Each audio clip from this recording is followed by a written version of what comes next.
God. Yeah, good. All right.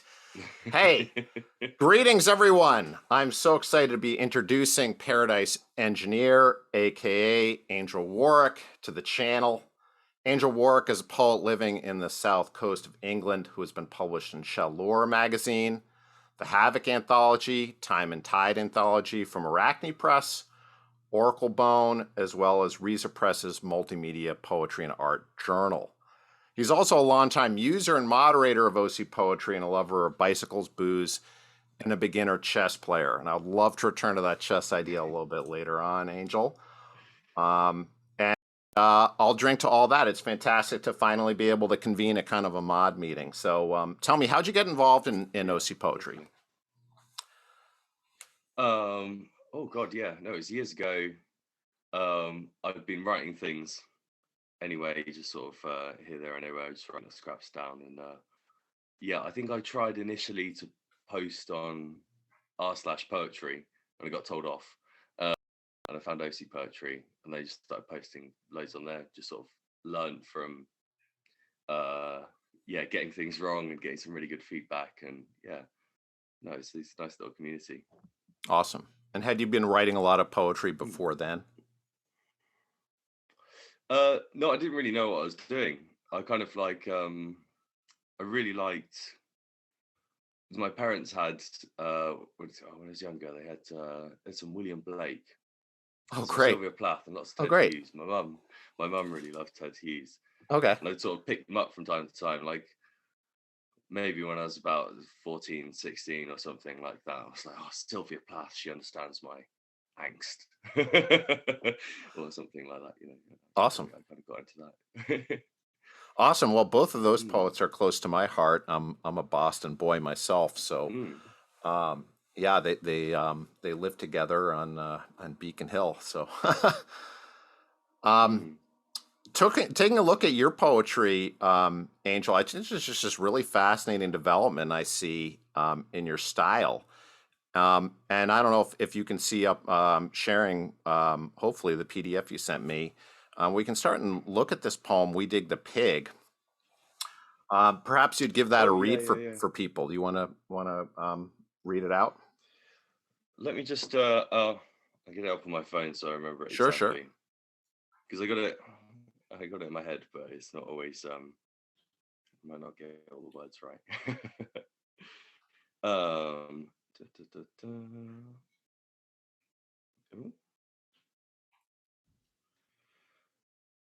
Right. Okay. In the hull of a silk-clad oyster smack, we dig the pig iron from beside the chine, and struggle muddy to drag them back to bank, fat century-old swine. Down the way station, baffled in the heave of the pickup, greased metal pricks, and hands fork cash for riverback sleeper agents, whose weight will aid the tick-tick as the night tide consumes the egret's patter spot in a godly yawn. Yeah. Thank you, Angel. But yeah. I feel like there's this really tight control of your syllables and your sounds. It's almost like you're chiseling this poem into marble. From that first line, just the careful selection of those consonants, the hull, silt, clad. Obviously, I'm probably not alone in not being so certain that I completely understand this poem. It seems to be about places, yeah. Right. I mean, I read it as kind of about oystering and not about pigs. But there's all this kind of enigma and mystery with this poem, the sleeper agents, for example. And I found that really tempting that you offer these kind of inroads into these other associations with it. But ultimately, it's the authority of that language, how spare and how controlled it is, that makes me want to keep reading and keep investigating it. So I don't think you should let the cat out of the bag necessarily and tell us what to think about the poem, but I don't know, there's no actual pig in the poem, is there? It's no literal pig. No, it's No, it's pig iron, which they used to use for ballast. No, oyster smacks a kind of boat. So Okay. you got a big for going out catching oysters, and then so yeah, no, to demystify a bit is about going out to this old boat. I grew up on the river in a little town down the road, down on the houseboats there, and this is about going out. There's this sunken boat, and we went out and got the pig iron and took it down, weighed it in to get some cash, and went and bought some rum and got drunk. It was great. Great. um, So it is about but oystering. yeah, It's and a I think the yeah, you yeah. Go yeah, on. no, I guess sort of, by proxy, yeah. Yeah. um, but I think with this one, it's like it's one of my earlier ones. I think the River Black Sleeper Agents it sounds really nice. I quite like that. But I think that was why I went for things like that, because I was just starting out. I was going with what sounds nice, trying to work with whatever sounds good. But no, yeah, it's weirdly, yeah, nicely concise. I think I did fairly well with that one. Yeah, I think there's this long tradition in poetry to be interested in kind of nautical themes, sailing themes, and all these details and Mm, specialized words you get. And it shows this kind of willingness on your part to kind of apprentice yourself to this complex vocabulary. I mean, maybe it's everyday vocabulary where you are, but um, um, I had to go checking and Googling for a lot of these details. Um, but it yeah, was rewarding. yeah. So No, I thank you. think I think it was picking at things that I was trying to think back to when I wrote, because it was years ago. It was picking at kind of like, I like the vocabulary around boats, like chine. Chine's a really nice word that's very kind of boat specific, and of course it's a bit of wood that runs along the inside, holds the boarding together itself, and it's like yeah, and there's some lovely words, it's really interesting things, and I could definitely understand. I was also going for that classic thing, the sort of poet's obsession, romanticization of the sea, because it's such a beautiful thing, and Right. definitely yeah, wonderful Yeah. So thing it's a to kind of a explore. neat tribute, I guess, to location as well. It shows something about where you're from. Um, so Yeah, that's yeah, cool yeah. too. So why don't we move on? Um, and this is going to be quite a shock, I think, um, um, to move on to Granite. Um, Mm, I'm just stunned by this poem. Absolutely stunned. It's so yeah, convincing. I'm glad you like it. Yeah. It seems to lack any type of artifice at all. It just seems so raw. And I know that there's a skill to doing that. It's not that you can just kind of throw words at a page and that's how you achieve this immediacy. But still, it's so different Mm, from your earlier work. Could perhaps you could talk a little bit about the process of how you came to write more prose poetry. I write poems on occasion, but I feel like mm, I'm learning from you with where I feel like mine have this kind of thinness to them, and I think the way that you use narrative creates a lot of depth and layers in this poem. mm. Yeah, no, it's nice what you mean. I think it was an interesting transition. It didn't have like I didn't put much thought into it initially. I just kind of went with I was very bored of doing your kind of standard asymmetrical free verse, but also um one of the driving factors was I was very annoyed with formatting poems to go off on Reddit. It's such a pain in the ass. The markdown thing doesn't always work. Most people are reading on mobile. I was getting things coming back, people saying, "Oh, this is all wrong and weird." So I went for it, but then I thought about it a little bit more after playing with it a bit. I quite like the everything's kind of, rather than using your standard punctuation, kind of spacing everything out with hyphens, like it's a memory. It's all strung together, or it's sort of like although the speaker is just sort of not stopping and kind of having these breaks, and everything's kind of like a little bit of an aside from the next thing that comes Right. across as this big sort of mess of information that sort of it's I think that's what's interesting. kind of Yeah. version of an idea, you know. There's a stronger And sense to me. I thought about that. Yeah. Yeah, there's a much stronger sense of the poet's consciousness. While the first poem we looked at, the speaker is almost completely taken out of the poem entirely. It's totally about the form of the poem. And here, the witness of the speaker, that the speaker is witnessing these events, is extremely, very strongly felt for me. And that, I think, is what's interesting. It feels like, combined with the topics here also seem to have a kind of a criticality to them.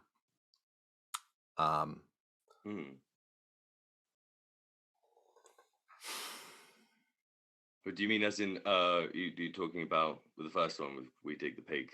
We Dig the Pig is fun, right? But stuff. We Dig the Pig is fun, but the stakes are lower. The stakes of this poem are very high. And it seems to be talking almost like Allen Ginsberg type of way about a generation of people, not just yourself, but a whole kind of way of life that is a kind of a crisis. We can't go on living this way, seems to be what the poem says, right? Yeah, no, I guess so, yeah. Yeah, and it's got that kind of the desperation of taking the pig iron and selling it, and kind of wanting for money and not doing so well. No, I can see that as Allen Ginsberg thing. Definitely. In Granite, I'm hearing the Allen Ginsberg. In We Dig the Pig, I'm not. Granite. Oh, sorry. In I'm getting mixed up here. So not in the Dig the Pig, but in Granite, yeah, no, I can see that, and that kind of more free, less controlled, and that kind of like But the topic as well, the subject, that your interest in depicting a kind of a generation of people in a kind of a psychological crisis. I got mixed up there. Yeah. Oh, no problem. No problem. Yeah, which I think is I think that's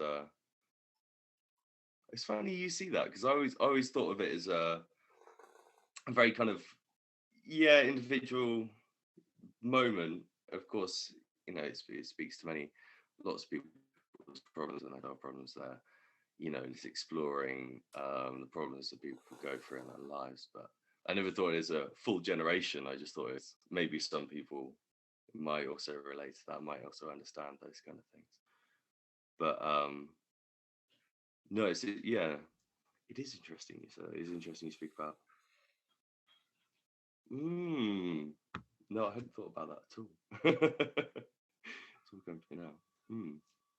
I think the persona of the speaker, of the poet, and of a glimpse into their life is something that readers are very interested in. They would like to be able to put themselves in the shoes of the speaker, and to a certain extent, the frame of mind of the poet themselves. And because you open with this, I'm straining my eyes under the moonlight, trying to read you, which is when you workshop the piece. Yeah. I thought I brought up this opening, but nevertheless, this opening is there to convince the reader. It's starting with the I, the I'm. It's starting with saying, this is my point of view. I take ownership for this. I need to come to terms. I need to understand you. That's the first thing the poem does. It says, I need to understand you. Tell me in a stone lilt about the abortion, which is incredibly strong. yeah. I mean, It's quite, yeah, and it's quite a big thing. And I that's think quite a big I've been thing. thinking about this. Yeah, How did you I've been thinking come about to this recently, and I think I was.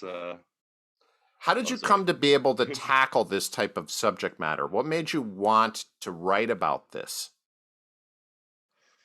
You don't um, have to answer that, well, but you know, it's personal experience and wanting to kind of translate people's experiences and understand them, and but also put them forward in a way that you're not necessarily also giving any answers. You're just showing people.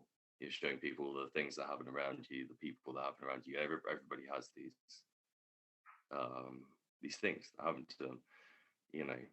And I think, yeah, no, it's maybe in part the poet's job just to explore these things and yeah, share them with everybody else, with people who may understand those experiences. But it's interesting you talk about it being convincing, because I've been thinking about with poetry, often it can be that you are trying to convince the reader of your experience, because right. I could write down anything, I could say anything, I could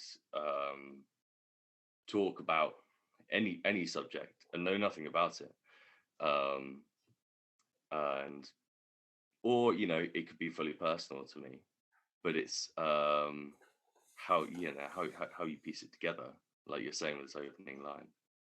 I think I um, dig the pig the strongness of that could does be good. convince. I dig the pig. It does convince in a certain way because it convinces through its mastery of the technical. But Yeah. granite throws that away. It says, Mm. I'm not going to be concerned, and you as a reader shouldn't be concerned with technique because we're going to be focusing on this experience as the central part about it. Yeah. Um, Yeah. yeah, Yeah. And I think there's a lot to do with Picnic is always talking about this. Picnic 123. So he's always said to me that good poetry has a lot to do with that kind of vulnerability and that kind of immediacy you're talking about, and putting that forward properly. And I think, yeah, maybe hoping, judging by your reaction, it seems that it has done that. It has given that kind of vulnerability, that kind of absolutely. Absolutely. yeah. Yeah. Um, obviously, I think your work convinces editors. You've been publishing a lot of these different your earlier work, but Mm. I think it's exciting to see this type of breakthrough in your style. It's very interesting. Yeah, and it's a lot of fun, and it's yeah, no, I think it has a certain aesthetic as well, which I quite like. Yeah. I think a lot of people ignore the kind of aesthetic general, how you look at something not just as a piece of writing for its content, how you look at something, the way it looks, the way it comes across. And I like kind of messy. I think I'm kind of messy anyway. So you're saying that the And I think appearance of the poem on the page is important to you, that the way it visually is recognized. Is that what you're saying? yeah, Yeah. yeah. Okay. I think yeah, and that's kind of like veering, not exactly, but it's kind of like a light touch on sort of concrete poetry, sort of looking at it Okay. Yeah. Yeah. like Yep. an object, an artifact to kind of behold, and you kind of look at it. You don't necessarily have to read the words, but the way it looks and the way it comes across, which I think, yeah, it's quite well. That is special attribute of poetry. You're correct in that a lyric poem, a short poem, is something that the eye takes in comprehensively, every part of it, before the ear.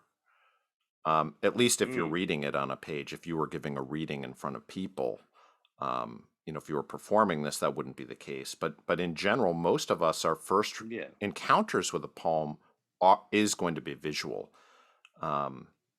And Yeah, there's because something. that prose. Oh, sorry. Oh, no I was going to problem. say that the prose poetry style, of course, doesn't count. It doesn't count really if you're, you're going to tell metrical verse from free verse, obviously, you know, if you're hearing it recited, but Right. that prose poetry is yeah, a lot to do with the way it looks. Yeah. I think there's this part about this poem that I thought was kind of easy to pick up. It's accessible at first. And the shape of it has to do with that. It is attractive to pick up and to handle. But then once I start to turn it over and fiddle with it, it has a lot of sharpness to it. It's deceptive. It's good. It's good. I liked. I was playing a lot with at the time with the idea of creating something that was sort of what would you call it? Kind of homogenized. Like it's just a big sort of homogenous blob of language. It's the way it looks, the way it comes across. It just sort of there's no stands breaks to give it that kind of shape and structure or those sharper stops, and the beginning tying into the end. So it's just sort of this, like a big blob of words. Right. Which, yeah. But anyway, sorry. Oh, no problem. When I read this, I also thought about Matthew Arnold, who famously wrote Dover Beach, which I think you allude to. I don't know whether that, I don't care whether it's intentional or not, I suppose, but I certainly heard that. But he also wrote this kind of poetry of witness, of wanting to be able to have poetry that could function as a kind of a journalism to show readers what life was really like, not an artificial world, but to break down layers of society and show people what actual life was like on the street level, which I think is something this poem does, which I admire about it. Yeah, no, I like that. That's fundamentally that's where you draw your inspiration, isn't it? Just by living, doing things, meeting people, hearing things. You know, what you take in day to day is what you put out. You know, it's what you read, what you overhear, who you talk to. Right. You know, then becomes right. what you write about. Yeah. I mean, maybe. I mean, I think for like a poet like Wallace Stevens, maybe not. It's hard to say. I mean, maybe he used aspects of his conversations. Maybe, I don't know. But his poems seem removed from reality in a way. They're disconnected. But that's interesting. But for you, I feel like you found this approach that seems startlingly authentic. So I encourage you to keep that up. Thank you. Let's pivot a little bit. You say you play a little chess here and there. Do you know the American poet Claudia Rankine? She talks about poetry, writing her poetry is akin to playing chess. Do you see a common ground there, or do you think that you just not see a common ground? I mean, I see common ground, of course, but I think those are the two big things that the people always compare other stuff to. They say, oh, it's like poetry or it's like playing chess. But I think that, fundamentally, I think it comes down to a certain way of thinking. Like in your game of chess, your moves and your decisions must be supported by other decisions, but also you have to think further ahead in order to get to that point of completion. I think poetry, you have to do that as well. You can't just put out a statement or an idea without then supporting it much in the same way. When you're playing chess, you can't move a piece without supporting it or having a plan for it in the first place. I think that's definitely a common ground there. Yeah, but it's like I said, they always get compared to other things or things compared to either chess or poetry. Matching up the two seems pretty apt, but I don't know if it's overdone. Right. It's interesting to me because it seems on the face of it not like such a good comparison, because Chess, you're playing oppositionally against someone else. And it seems like they dictate the type of game you play as much as you do. But I think for the chess player who is obsessed, who really enjoys playing a lot of chess, they always want to have that experience of playing a game with very few mistakes. And if they could just have one Yeah, game yeah, yeah. where they didn't make mistakes, they'd feel really good. And as poets, let's say I find a problem in one of my poems, I can always go back and fix it. Well, in chess, you can't really go back and fix it. You know, Yeah, that's true. Yeah, there's a finality to it. there's a I think well, I don't know if the opposition in a game of chess should. Ideally, I think if you're playing a good game of chess, you should be dictating what your opponent does. You know, you should be doing in such a way that they react to your moves, and that's how you get on top. And maybe there's a similarity with the relationship between the speaker and the reader in that. In the if you can craft a poem effectively, you're kind of controlling their expectations and their understanding of the poem itself, and working with that rather than there being too many blind spots where right. they're more dictating what the content of the work is. I think so. I think that might be a bit tenuous. That might be a bit of a reach, but Well, I think you are. I mean, we do play against the reader, and we don't know exactly how the reader is going to react. But as we write more poems and gain more experience and start to hear how people react over years and years and years, you do start as you're writing your poem, you start to plan out what's the next move. What are they going to respond to? How are they going to push back against that idea? How do I keep them from essentially defending themselves against my poem? How do I disarm them? How do I advance? that kind of vulnerability, and Yeah, understanding, yeah, working with expectations. yeah. Chess is so fascinating to me because chess, it's like if we were mods of like the chess Reddit chess, it'd be like everybody there knows how strong you are. It's just like a number in chess. It's like, oh, I'm a 500. Okay, well, you're not that good. I'm a 1200. Okay, you know how to play. You're decent. I'm a 1600. Oh, you're pretty strong. And like everything is just a number. And like chess players, they are not embarrassed by that. They don't. It doesn't. They're not ashamed to be whatever number they are. But in poetry, we really don't know. Nobody knows really.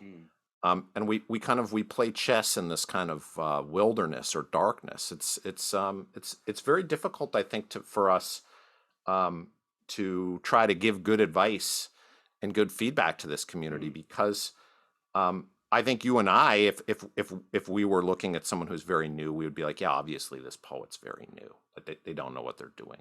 But and then if we saw someone who was very advanced, we would probably both agree, it'd be like, wow, that guy really knows what he's doing, or that gal is really advanced. But there's always that gray area in between where it's like, yeah, okay, that's good, but I'm not quite sure. And then you need time, you need space to evaluate it, and it's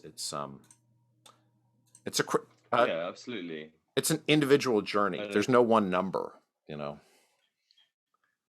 I thought about this a lot with poetry, where there's only a certain point at which objective skill can take you, Right. and then the rest is subjective, isn't it? Because it's how people react to it, how it touches them personally.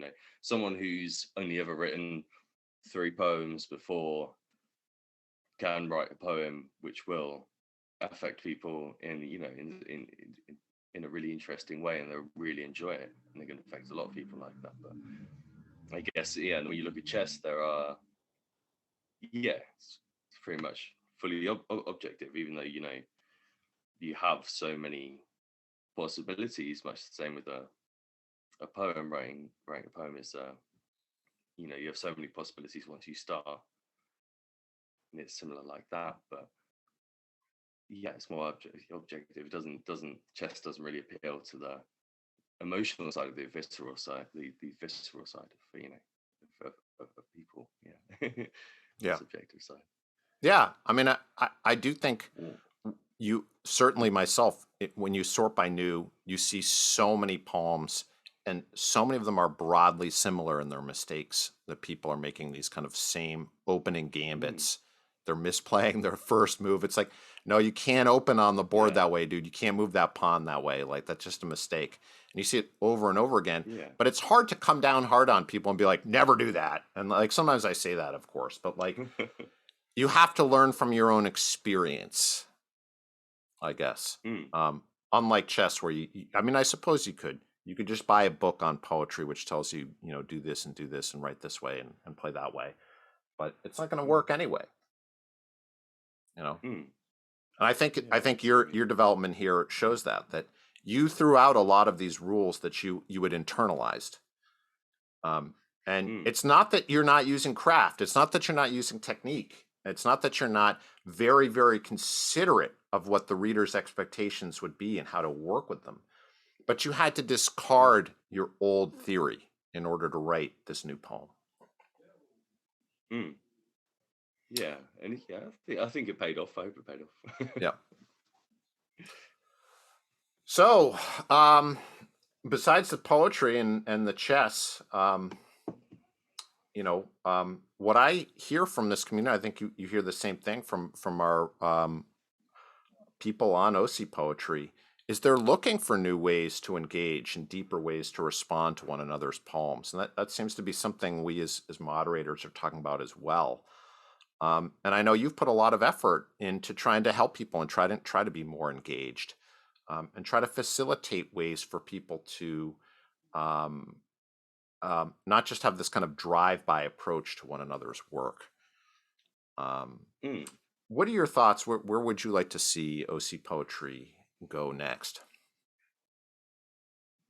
Um, well, I think I've realized now from trying to predict or control that before, that it will become its own thing. It's an organic kind of beast, and of course there's the Sisyphean task of always trying to get more engagement, get people to engage more. Um, I'd really like it to be uh, a place where people are finding meaningful engagement and enjoying each other's work and helping each other to kind of build together. Um, I don't know exactly how that's going to happen, or kind of what structures to put in place, or what I could do to encourage people more to do that. I don't know. I think it's just important to